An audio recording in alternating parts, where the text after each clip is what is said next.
हमारा टॉपिक है measurement of horizontal angle अर्थात क्षैतिज कोण मापन। तो जो हमारा थियोडोलाइट उपकरण है उस थियोडोलाइट उपकरण की सहायता से हम क्षैतिज कोण का मापन कैसे करते हैं उसको हम देखेंगे। तो क्षैतिज कोण मापने की जो थियोडोलाइट उपकरण के द्वारा वो कौन कौन सी विधियां हैं, तो मुख्यतः 3 विधि हम यहाँ पर देखने वाले हैं जो होती हैं। वो उसमें से सबसे पहली विधि जो है सामान्य अर्थात जनरल मेथड, और जो दूसरी विधि है उसे हम आवृत्ति विधि या रेपिटेशन मेथड कहते हैं, और जो तीसरी विधि है उसको हम रिएटरेशन मेथड अर्थात पुनरावलोकन विधि कहते हैं। तो इसको हम नोट कर लेंगे कि क्षैतिज कोण मापने की जो 3 प्रमुख विधियां हैं उनमें से सबसे पहली विधि जो हमारी हो गई वो हो गई हमारी जनरल मेथड अर्थात सामान्य विधि। दूसरी विधि है हमारी रिपीटेशन मेथड अर्थात आवृत्ति विधि।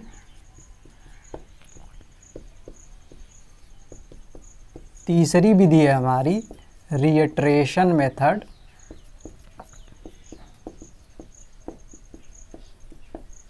अर्थात पुनरावलोकन विधि।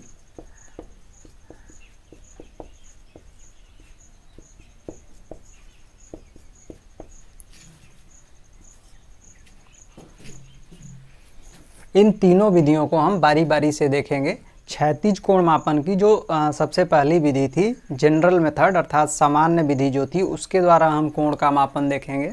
तो इसके लिए हमने यहाँ पे एक फिगर ड्रा किया है।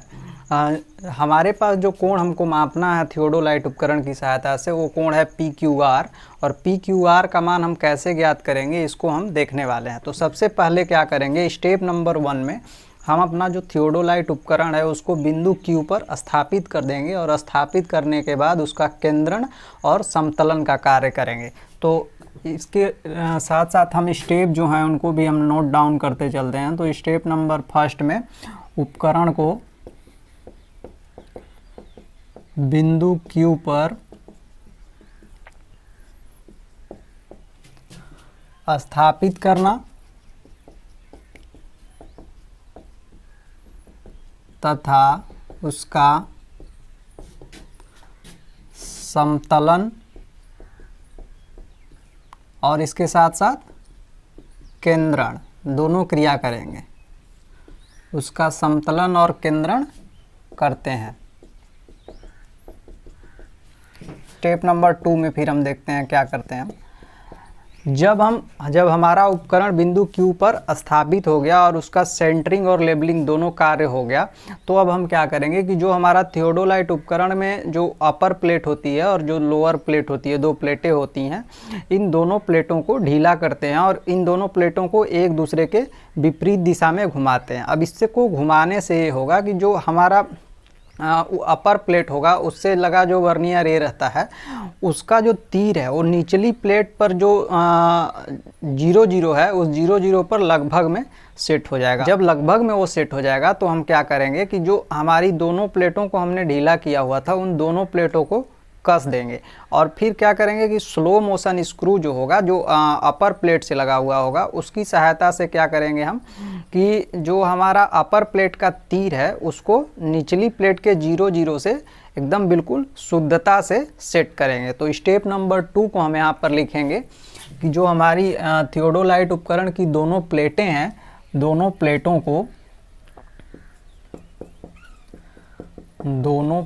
को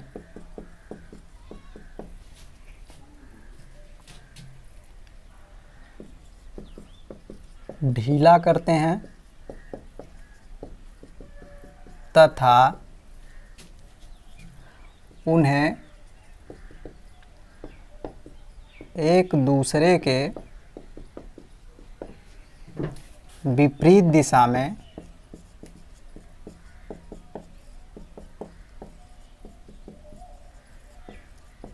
घुमाते हैं, जिससे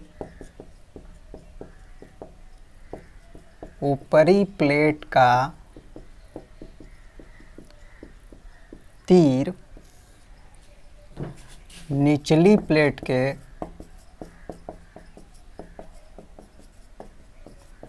जीरो जीरो पर लगभग में सेट हो जाता है।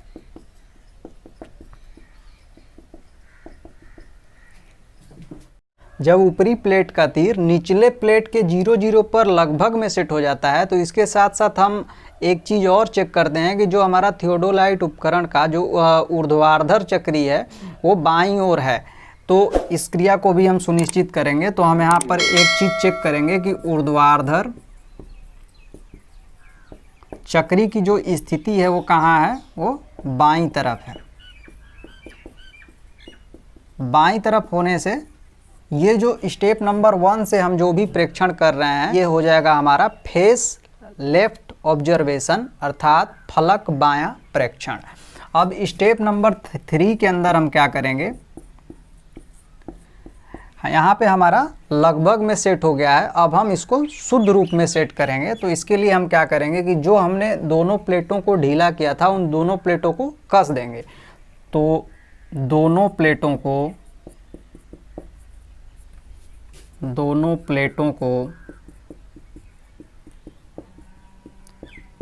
कस देते हैं तथा ऊपरी मंदगति पेच की सहायता से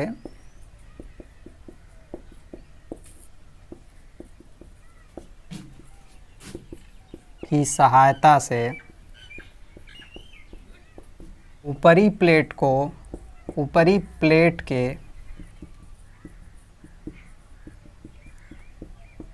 तीर को निचली प्लेट के जीरो जीरो से शुद्धता से सेट करते हैं।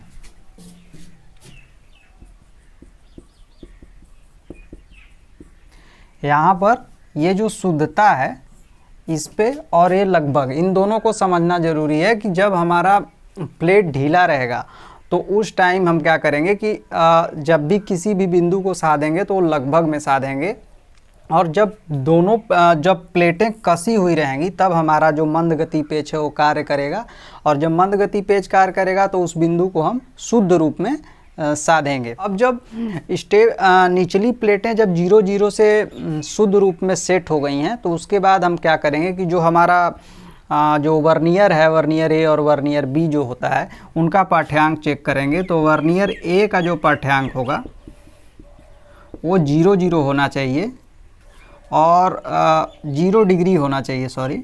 और जो वर्नियर बी है उसका जो पाठ्यांक होगा वो 180 डिग्री होगा। अब ऐसा क्यों 180 डिग्री होगा? क्योंकि जो हमारी प्लेटें होती हैं उन प्लेटों के जैसे वर्नियर ए जो हो गया वो यहाँ पर बना है और जो वर्नियर बी है वो यहाँ पर रहता है, एक दूसरे के जस्ट अपोजिट रहते हैं। तो यहाँ से यहाँ तक का जो कोण हो गया वो हमारा, ये कोण कितना हो गया, ये 180 डिग्री का हो गया। इसलिए जो बी का मान होता है वो वर्नियर ए से 180 डिग्री ज़्यादा होता है।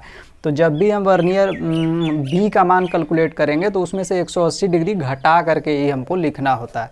तो वर्नियर ए और वर्नियर बी का पाठ्यांक हमको मिल गया। स्टेप 4 में हम जो थियोडोलाइट उपकरण की जो निचली प्लेट है उस निचली प्लेट को ढीला करेंगे, और निचली प्लेट को ढीला करने से क्या होगा कि जो हमारा थियोडोलाइट उपकरण है जो हमने क्यू बिंदु पर सेट किया है वो क्षैतिज समतल में बिल्कुल इस तरीके से घूमेगा, जैसे हम घूम रहे हैं बिल्कुल इस तरीके से घूमेगा, और उसको घुमाते हुए बिंदु P को हम लगभग में साधेंगे। जब हमने बिंदु P को लगभग में साध लिया है, अब इसको फिर हम शुद्ध रूप से साधने के लिए क्या करेंगे कि जो निचली प्लेट है उसको फिर कस देंगे। निचली प्लेट को कसने के बाद जो हमारा निचला मंद गति पेच है उस मंद गति पेच की सहायता से क्या करेंगे, हम बिंदु P को शुद्ध रूप से साधेंगे। तो यहाँ पर जो स्टेप हैं उनको हम, इस स्टेप को हम क्या करेंगे यहाँ पर लिख लेंगे कि निचली प्लेट को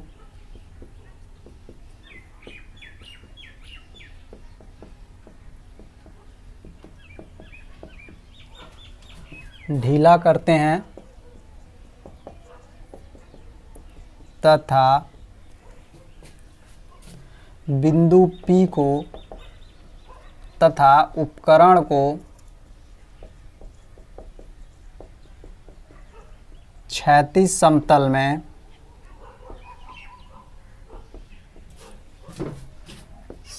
में घुमाते हुए बिंदु P को लगभग में साधते हैं।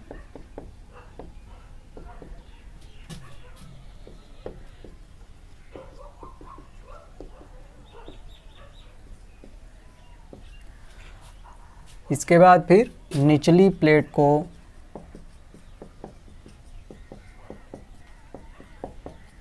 कस देते हैं तथा निचली मंदगति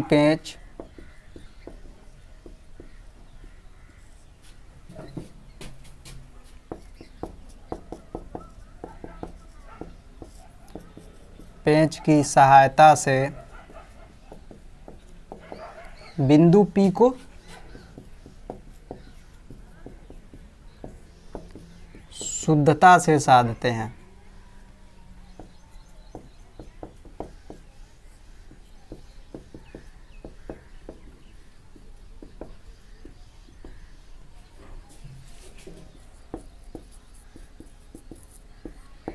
शुद्धता से साधने के बाद जो हमारी दूरबीन है उसकी स्थिति बिल्कुल कुछ इस तरीके से है।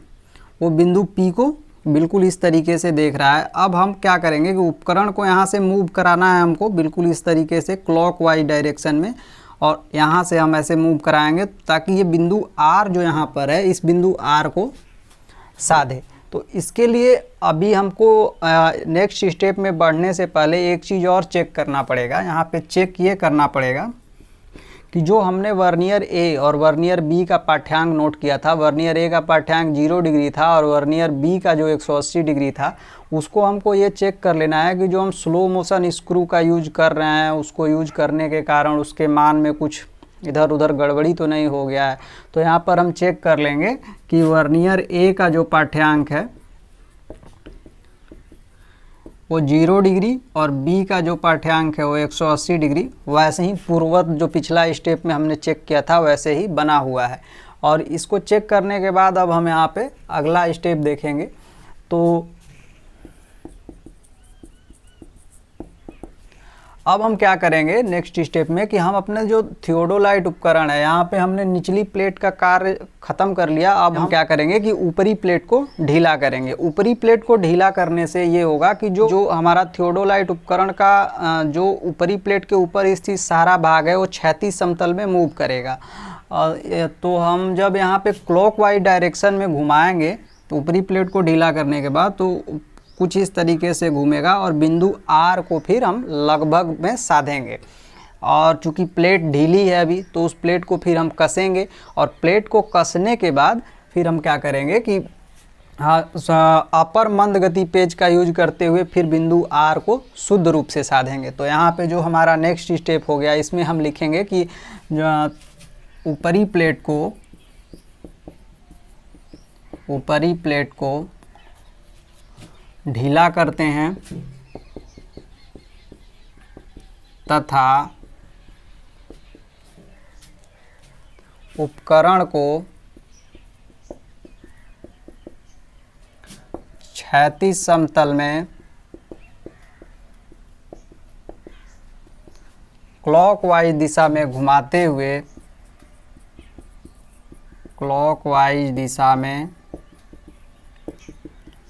घुमाते हुए बिंदु R को लगभग में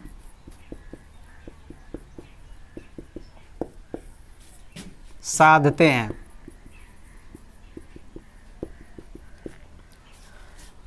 अब लगभग में हमने साध लिया। उसके बाद अब हम फिर क्या करेंगे ऊपरी प्लेट को कस देंगे। ऊपरी प्लेट को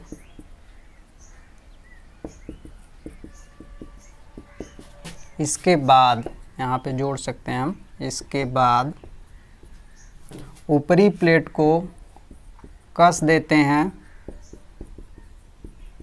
तथा ऊपरी मंद गति पेंच की सहायता से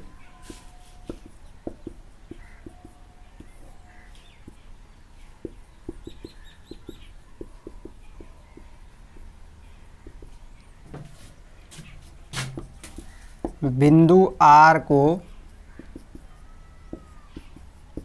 शुद्धता से साधते हैं।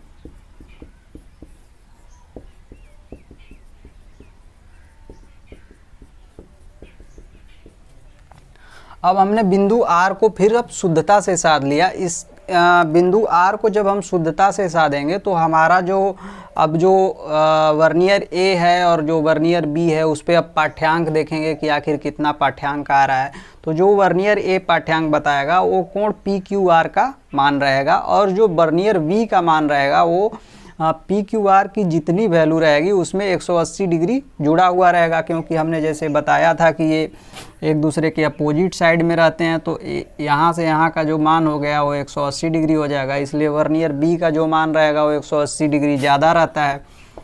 तो अब हम वर्नियर V का जो मान रहेगा उसको एग्जैक्ट पता करने के लिए उसमें से 180 डिग्री घटा देते हैं। अब जो हमारा वर्नियर A का मान है और जो वर्नियर B का मान है, इन दोनों मानों को हम जोड़ देंगे और 2 से भाग दे देंगे, तो औसत जो मान आ जाएगा वो हमारा कोण PQR का औसत मान होगा। यहाँ पर वर्नियर वाली जो वैल्यू है उसको हम नोट करते हैं कि आखिर कैसे कैलकुलेट कर रहे थे हम। तो वर्नियर जो A का मान है ये बताएगा हमको कोण PQR की वैल्यू, और जो वर्नियर B है ये हमको बताएगा कोण PQR का मान प्लस 180 डिग्री ज़्यादा। अब हमको औसत मान जब निकालना होगा, औसत कोण PQR का मान, तो हम क्या करेंगे, वर्नियर A का मान और B का मान दोनों को जोड़कर 2 से भाग दे देंगे, तो जो मान आएगा वो हमारा हो गया औसत PQR का मान। हमने स्टेप नंबर 2 के बाद बताया था कि हम चेक करेंगे कि जो हमारी ऊर्ध्वाधर चक्री है थियोडोलाइट उपकरण की, उस ऊर्ध्वाधर चक्री की पोजीशन क्या है, वो बाईं तरफ है या दाईं तरफ है। तो यहाँ पे जो हमने किया था, चेक किया था, वहाँ पे हमने लिखा था कि ऊर्ध्वाधर चक्री हमारी मान लेते हैं कि किधर है, बाईं तरफ है। तो जब ऊर्ध्वाधर चक्री बाईं तरफ है तो हमने बताया था कि जो हमने स्टेप 1 से लेकर के स्टेप 5 तक का जो भी ऑब्जर्वेशन किया है वो हो जाएगा फेस लेफ्ट ऑब्जर्वेशन, अर्थात फलक बायां प्रेक्षण। अगर हमको थियोडोलाइट उपकरण के द्वारा जो ये औसत मान मिला है कोण PQR का, ये मान हमको लग रहा है कि शुद्ध है, शुद्ध रूप में है, तो अब तो हमको ठीक है। नहीं तो अगर हमको चाहिए कि और भी अधिक शुद्ध रूप में मान निकालना है तो हमको क्या करना होगा कि जो हमारा थियोडोलाइट उपकरण है उसका फलक चेंज करना होगा, फेस चेंज करना होगा, और फिर फेस चेंज करके हम क्या करेंगे, फलक बायां से फलक दायां में जाएंगे, फलक दायां प्रेक्षण करेंगे। अब फलक दायां कैसे लाएंगे हम, फेस को चेंज करने के लिए हम क्या करेंगे कि हम दूरबीन को क्या करते हैं कि ऊर्ध्वाधर समतल में घुमाते हैं। तो ऊर्ध्वाधर समतल में घुमाने का मतलब ये हो गया कि जैसे ये दोनों हमारी हथेली हो गई ऐसे खड़ी रूप में, और इसके बीच में हमारा ये जो मार्कर है ऐसे है, तो इसको हम 180 डिग्री टर्न कराएंगे बिल्कुल इस तरीके से। तो जो दूरबीन का जो आगे वाला भाग रहता है और जो नेत्रिका रहती है, इन दोनों का आपसी जो पोजीशन है वो चेंज हो जाता है, लेफ़्ट का राइट, राइट का लेफ़्ट हो जाएगा।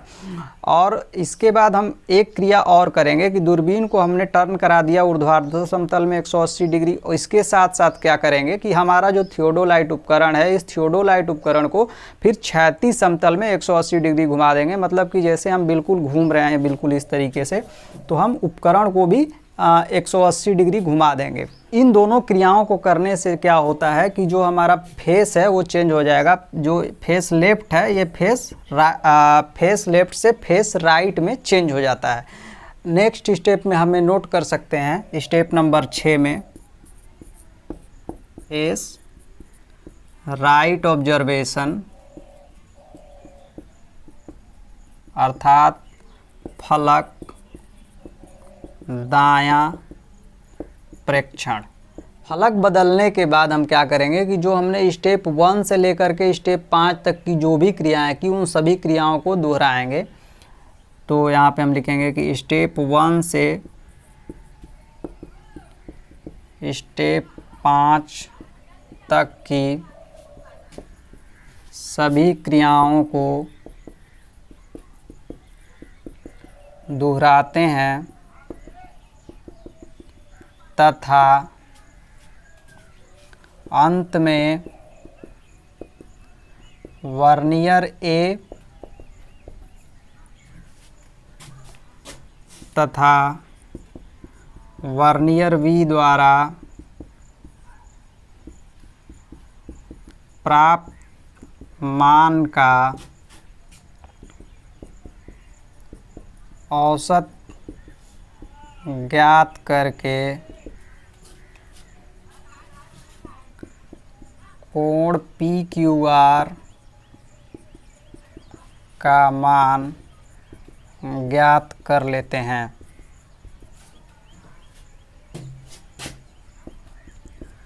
तो बिल्कुल जैसे हमने स्टेप नंबर 1 से लेकर के स्टेप नंबर 5 तक क्रियाएं परफॉर्म की थी।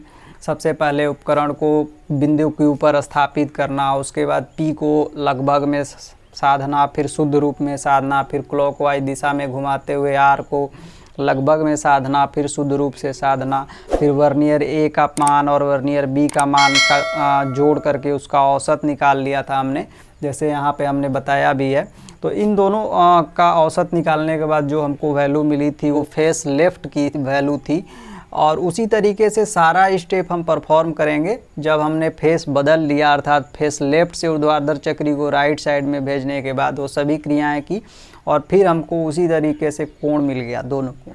अब जब हमको फेस लेफ्ट का मान मिल गया और फेस राइट का मान, ये औसत निकालने के बाद वाली वैल्यू और यहाँ पर भी औसत निकालने के बाद वाली वैल्यू। तो अब ये जो औसत वाली जो ये वैल्यू है और यहाँ पे जो औसत वाली वैल्यू आएगी कि यहाँ पर भी हम लिखेंगे कि औसत कोण PQR का मान सेम उसी तरीके से होगा। वर्नियर ए का मान जो था प्लस वर्नियर बी का जो मान था, इन दोनों के मान का जो औसत आया था, तो ये वाली जो वैल्यू है और जो ये वाली वैल्यू है, इन दोनों वैल्यू को हम फिर से जोड़ करके और इसका फिर औसत निकालेंगे। तो ये औसत, दोनों का औसत जो आएगा वो और अधिक शुद्ध रूप में आएगा। तो हमारा जो एक्चुअल शुद्ध रूप में जो मान आएगा वो आएगा दोनों औसतों का मान। तो इसको हम देखेंगे फिर अधिकतम शुद्ध रूप में जो PQR का मान मिलेगा वो मिलेगा, उसको हम नोट करेंगे कि अधिकतम शुद्ध रूप में कोण PQR का जो मान आएगा, दोनों फेस जो हमने किया, फेस लेफ्ट अर्थात बायां प्रेक्षण जो हमने किया, फलक बायां जो हमने ऑब्जर्वेशन किया था, इसका जो मान आया था हमने औसत निकालने के बाद जो मान हमने नोट किया, ये इसका और फेस राइट ऑब्जर्वेशन का जो हमने औसत निकालने के बाद वैल्यू ली, इन दोनों का फिर हम औसत निकाल देंगे। तो ये जो वैल्यू आएगी हमारी वो PQR का अधिकतम शुद्ध रूप में मान होगा। तो इस तरीके से हम अधिकतम शुद्ध रूप में कोण PQR का मान निकालते हैं। ये हमारा जनरल मेथड हो गया।